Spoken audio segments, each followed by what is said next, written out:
Siyabingelela sinamukele ekhaya lapho sichaza khona amaphupho. Namuhla-ke sizobheka izincazelo ngokuphupha ushanela endlini. Ukuphupha ushanela endlini kungaba umlayezo ovela emadlozini noma isibonakaliso sendlela yempilo yakho. Ukushanela endlini ephusheni kuvamise ukuchaza ukuthi sekuyisikhathi sokususa izinto ezimbi empilweni yakho. Kungaba izinkinga zomndeni, ubudlelwane obungasasebenzi noma izinto ezikubambezela ekuphileni. Lokhu kungabonisa ukuhlanza okuhambisana nokuhlanzwa komoya.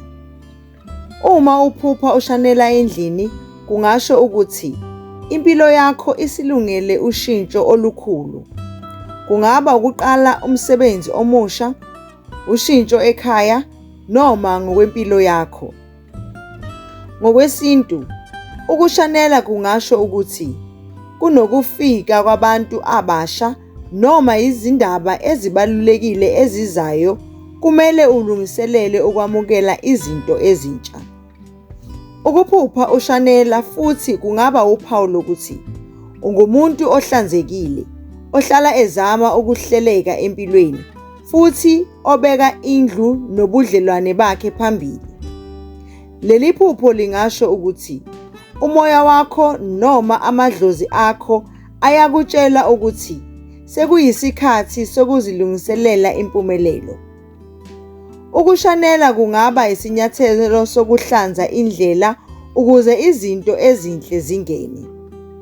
Kwezinye izinkolo zesintu, ukushanela indlu ngisho ephusheni kuwuphawu lokuthi izibusiso sezisendleleni, kodwa kumele kube nendawo ehlanzekile ngokomoya nangokwenyama ukuzamukela. Ngamafuphi, ukuphupha ushanela endlini kuyiphupho elijulile futhi elingathwala imiyalezo eminingi. Kuhle-ke ukulihlola ngokujulile, uphinde uhlale unaka izimo zomzimba wakho, umqondo nomoya. Ngaso sonke isikhathi, hlanza impilo yakho, wakhe ubuhlobo obuhle, futhi ulalele imiyalezo ephuma kuNkulunkulu kanye namadlozi akho. Siyabonga, nisale kahle.